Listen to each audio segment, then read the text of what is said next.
imagine what her boards would look like. She also felt that the networking had to be done with other professionals, that is, people outside of occupational therapy. She believed that professionals from other fields should learn from and about each other to improve collaboration and the quality of care for the people we serve. This approach was effectively implemented by holding our association's annual meetings with the American Hospital Association. It also was extremely resourceful because we were able to use their facilities, we could borrow their speakers, we received publicity and media attention, and we networked with other health professionals. Slagle also emphasized the development of occupational therapy schools, believing too that this was another important way to promote occupational therapy. During the early years of the profession, our founders and members of the organization were also publishing in journals such as Modern Hospital and the Maryland Psychiatric Quarterly, which reached other professions. In one of my favorite articles in the Modern Hospital called Training Occupational Therapists, W.H. Hudson writes, and I quote, "Occupational therapy is still in its infancy, and there is waiting a rich field of research in the study of mental and manual processes in each occupation," end quote. Already, there was a shout out for science-driven evidence to guide our best practices and to promote occupational therapy. Our founders knew that published evidence supporting effectiveness of our intervention would promote OT. Evidence-based research and the publication of this research, of course, continues to be an important factor, not only in improving the effectiveness of our work, but in attracting attention from the healthcare community and the media. A creative mechanism used to promote occupational therapy was a traveling exhibit, which included photographs and some examples of products produced by clients. The growing number of state associations used these exhibits and added their own local photos and flair. Our Canadian colleagues actively used these traveling exhibits too. To me, this looks like the predecessors of exhibits that we use now to promote OT during National Occupational Therapy Month, which is April, where we reach out and inform the public about the benefits of occupational therapy. Although the new technology of that time was the radio, a mass communication medium, we could not find any evidence that it was used to promote occupational therapy. There's a lesson to be learned here. It was an opportunity lost because this kind of technology could have reached a much larger group and the general public rather than just the local community. It's important to realize that any promotional endeavor will be affected by what's happening in general in the United States and the world at large. During the Great Depression in the 1930s, for example, the promotion of OT rapidly declined.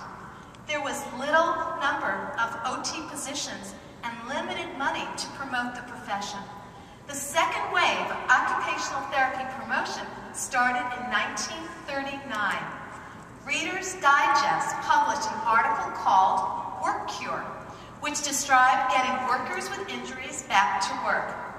Edith M. Stern, author, collaborated with occupational therapist Meta Cobb to publish Betty Blake, OT, A Story of Occupational Therapy. Awesome book. You can get it on Amazon.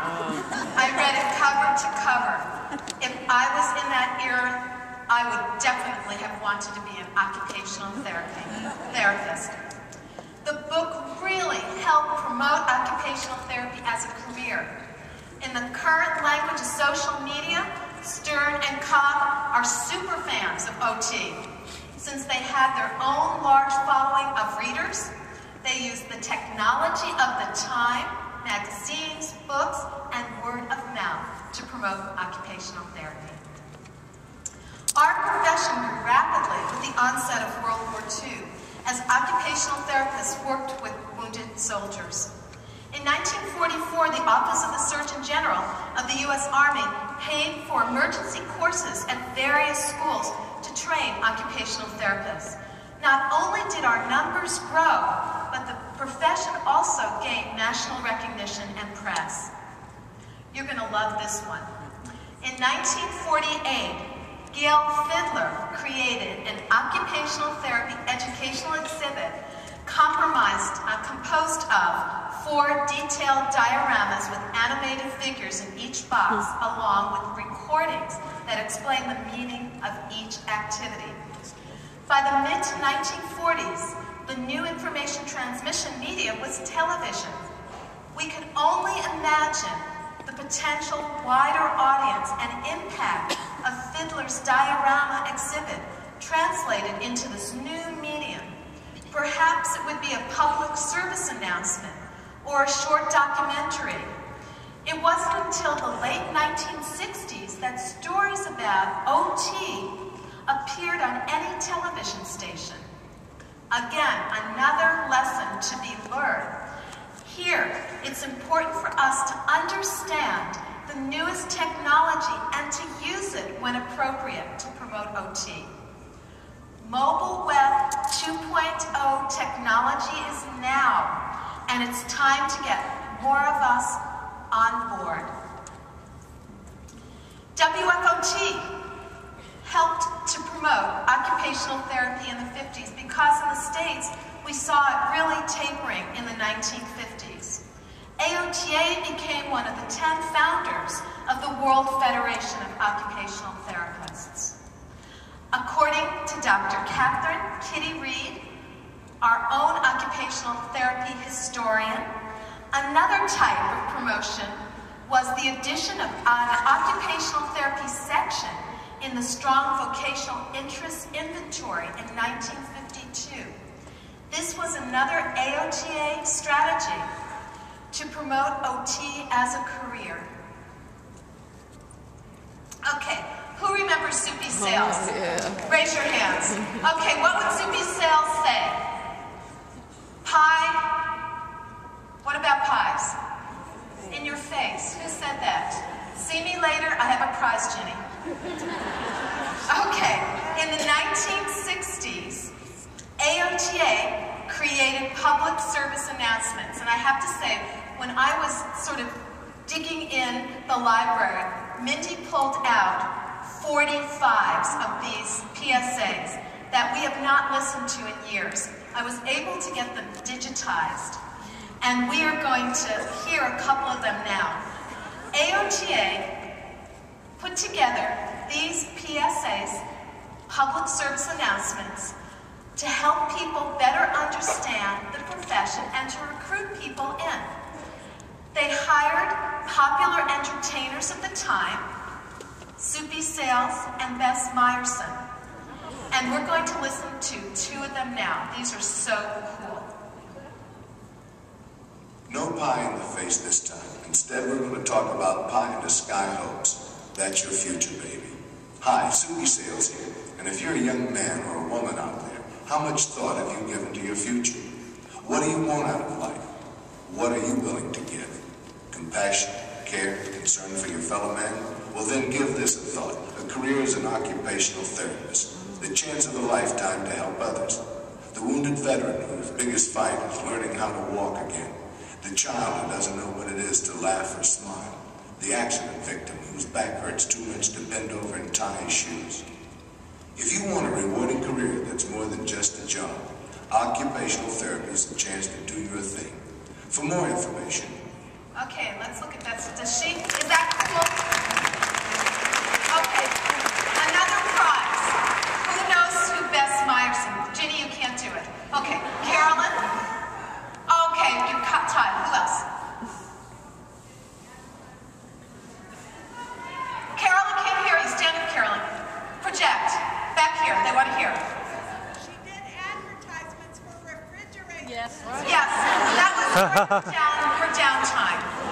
But she was Miss America. What else? What's my line? Okay. Has anybody ever heard of What's My Line? Okay. Here we go. Doesn't she look like Marilyn Monroe? She's so beautiful. If you're a young man or woman who's just gotten out of school, your friends and relatives are probably all asking the same question. What are you going to do now? Oh, they've probably thrown out all kinds of suggestions, but it's your future and the decision must be yours. Hi, this is Bess Myerson. If you're not sure which direction you're going in, consider this for a moment. A life filled with helping others, the satisfaction of helping someone overcome a handicap. A life filled with day-to-day challenges. A career as an occupational therapist. An occupational therapist is a skilled and vital member of a medical team whose job is to help people overcome physical or mental disabilities. If you want a life filled with the reward of helping people resume useful and productive lives, picture yourself as an occupational therapist. You'll have the satisfaction of helping an accident victim return to his normal activities, helping the older citizen and the very young as well. If you want a career as up-to-date as tomorrow, then consider occupational therapy. For more information, write... All right, was that cool? Okay, everybody stand up. Stand up. All right, time for a stretch break. Woo! Everybody turn that way. Put your hands on the shoulders in front of you and give them a massage. Yeah, it is like that easy. Turn the other way. I can't do the massage, sorry. Okay, sit down. All right, now you feel energized? You ready for more? Okay, here we go. Play ball. Chuck is wondering what I'm going to say. He's sitting there very nervous.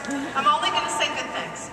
The American Occupational Therapy Foundation was created in 1965, and I quote, to promote the scientific advancements and to increase public understanding of occupational therapy, end quote.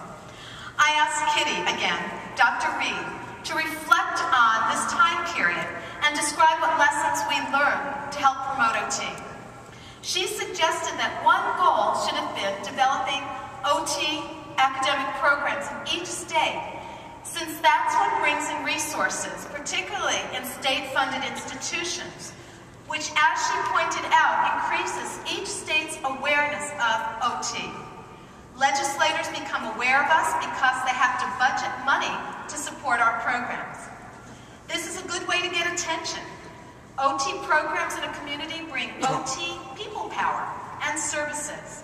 Where you have OT services, you automatically have a built-in mechanism to promote OT. And all the people who interact with us know something about OT. As Reed points out, OT students, where are you? Are a significant means of conveying what occupational therapy is.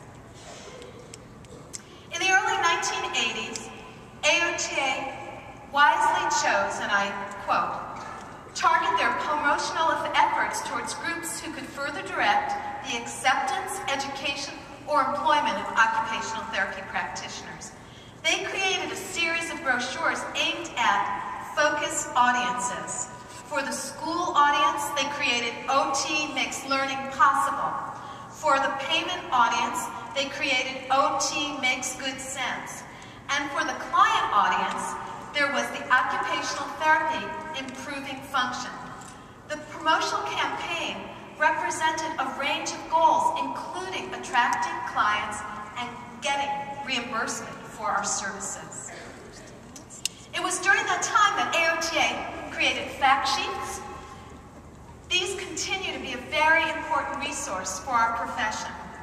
This slide contains more recent tip sheets, which have been branded, and you can easily download them from the AOTA website.